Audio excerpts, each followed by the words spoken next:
മറ്റൊരാളെ ഇഞ്ചക്ഷൻ എടുക്കണമെന്നുള്ള ആഗ്രഹം കൊണ്ട് വയോധികയെ കുത്തിയതാണെന്ന് പ്രതി. പത്തനംതിട്ട റാന്നിയിൽ കോവിഡ് വാക്സിൻ എന്ന് തെറ്റിദ്ധരിപ്പിച്ച് വയോധികയ്ക്ക് കുത്തിവെപ്പെടുത്ത കേസിൽ പ്രതി അറസ്റ്റിൽ. 22-കാരനായ വലഞ്ചുഴി സ്വദേശി ആകാശിനെയാണ് പോലീസ് അറസ്റ്റ് ചെയ്തത്. ഇയാൾക്ക് മാനസിക പ്രശ്നങ്ങളുണ്ടെന്ന് സംശയിക്കുന്നതായി പോലീസ് പറഞ്ഞു. കോവിഡ് വാക്സിൻ എടുത്ത നാൾ മുതൽ മറ്റൊരാൾക്ക് അതേപോലെ കുത്തിവയ്പ് നൽകണമെന്ന് ആഗ്രഹമുണ്ടായിരുന്നുവെന്നാണ് പ്രതി പോലീസിന് നൽകിയ മൊഴി. മരുന്നില്ലാതെ സിറിഞ്ച് ഉപയോഗിച്ച് കുത്തിയെന്ന് പോലീസ് അറിയിച്ചു. സ്കൂട്ടറിൽ പോകവെ വഴിയരികിൽ ചിന്നമ്മയെ ആകാശ് കണ്ടു. പിന്നാലെ റാന്നിയിൽ പോയി സിറിഞ്ച് വാങ്ങി തിരികെ വരും വഴി വീട്ടിൽ കയറി കുത്തിവെപ്പ് നടത്തുകയായിരുന്നു എന്നാണ് പോലീസ് പറയുന്നത്. മറ്റ് ദുരൂഹതകൾ ഇല്ലെന്നും പോലീസ് കൂട്ടിച്ചേർത്തു. വീട്ടിൽ അതിക്രമിച്ചു കയറുന്നതിന് പുറമെ സ്ത്രീത്വത്തെ അപമാനിച്ചു എന്ന വകുപ്പ് കൂടി ചുമത്തിയാണ് പോലീസ് ഇയാൾക്കെതിരെ കേസെടുത്തിരിക്കുന്നത്. റാന്നി വലിയകലുക് സ്വദേശി ചിന്നമ്മയാണ് കോവിഡ് വാക്സിന്റെ ബൂസ്റ്റർ ഡോസ് എന്ന് തെറ്റിദ്ധരിപ്പിച്ച് പ്രതി കുത്തിവയ്പ് നടത്തിയത്. വേണ്ടെന്ന് പറഞ്ഞെങ്കിലും യുവാവ് നിർബന്ധിക്കുകയായിരുന്നു. നടുവിന് ഇരുവശത്തും കുത്തിവയ്പ്പെടുത്തു.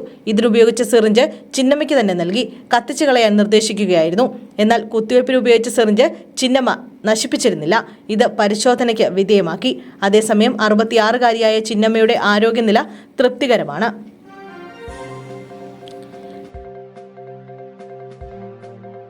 കനത്ത ചൂടിൽ പാലക്കാട് 2 ദിവസത്തിനിടെ 2 മരണം. പാലക്കാട് കൊടുംചൂടിൽ 2 ദിവസത്തിനിടെ ജീവൻ നഷ്ടമായത് 2 പേർക്ക്. സൂര്യാഘാതമേറ്റ് കുന്നത്തന്നൂർ സ്വദേശി ഹരിദാസൻ, നിർജ്ജലീകരണം സംഭവിച്ച ഷോളയാർ ഊത്തുകുഴി സ്വദേശി സെന്തിൽ എന്നിവരാണ് മരിച്ചത്. വീട്ടുകാർ പുറത്തുപോയി തിരികെ വരുമ്പോഴായിരുന്നു പറമ്പിൽ കിടക്കുന്ന ഹരിദാസിനെ കണ്ടത്. പിന്നീട് നടത്തിയ പരിശോധനയിൽ ദേഹത്ത് പൊള്ളലേറ്റതിന്റെ പാടുകളുണ്ടായിരുന്നു. തുടർന്ന് നടത്തിയ പോസ്റ്റ്മോർട്ടം റിപ്പോർട്ടിലാണ് സൂര്യാഘാതമേറ്റാണ് മരണമെന്ന് വ്യക്തമായത്.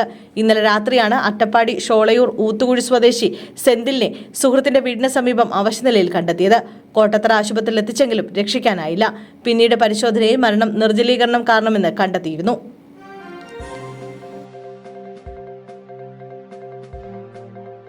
വയനാട്ടിൽ പോലീസും കെ സുരേന്ദ്രനും തമ്മിൽ തർക്കം.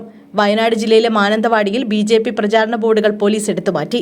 ഇതിനെ തുടർന്ന് മണ്ഡലത്തിലെ BJP സ്ഥാനാർത്ഥിയും BJP സംസ്ഥാന അധ്യക്ഷനുമായ കെ സുരേന്ദ്രനും പോലീസും തമ്മിൽ തർക്കമുണ്ടായി.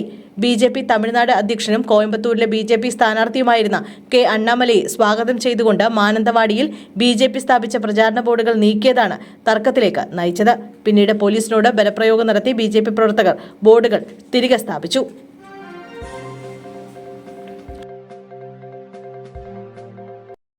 ആലപ്പുഴയിലെ കന്നി വോട്ടർമാർക്ക് സൗജന്യ ഹൗസ് ബോട്ട് യാത്ര സമ്മാനം. ലോക്സഭാ തെരഞ്ഞെടുപ്പിൽ കന്നി വോട്ട് ചെയ്യുന്നവർക്കായി സെൽഫി മത്സരം. ആലപ്പുഴയിൽ തെരഞ്ഞെടുപ്പ് പ്രചാരണ വിഭാഗമായ സ്വീപിന്റെ ആഭിമുഖ്യത്തിലാണ് മത്സരം. 2021 നിയമസഭാ തെരഞ്ഞെടുപ്പിന് ശേഷം വോട്ടർ പട്ടികയിൽ പേരുൾപ്പെടുത്തിയവർക്ക് മത്സരത്തിൽ പങ്കെടുക്കാവുന്നതാണ്.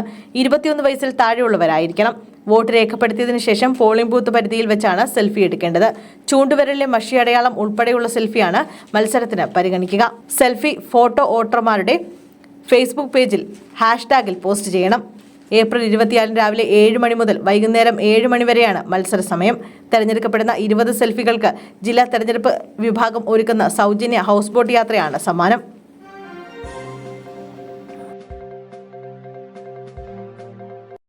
മോദിയെ അധിക്ഷേപിച്ചാൽ വീട്ടിൽ മടങ്ങിയെത്തില്ല, ഭീഷണിയുമായി കേന്ദ്രമന്ത്രി.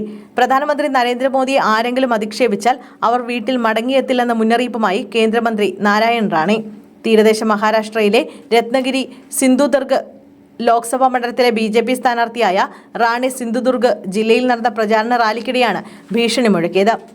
മഹാവികാസ് അഘാഡി സിന്ധുദുർഗൻ റാലി പ്രഖ്യാപിച്ചതിന് പിന്നാലെയാണ് ഭീഷണി. റാലികളും സമ്മേളനങ്ങളും ജനാധിപത്യത്തിന്റെ ഭാഗമാണ്, അതിനെ അംഗീകരിക്കുന്നു. എന്നാൽ നരേന്ദ്രമോദിക്കെതിരെ ആരെങ്കിലും മോശം ഭാഷ സംസാരിച്ചാൽ അവരെ തിരിച്ചുവിടില്ല എന്നായിരുന്നു നാരായണൻ റാണെ പറഞ്ഞത്.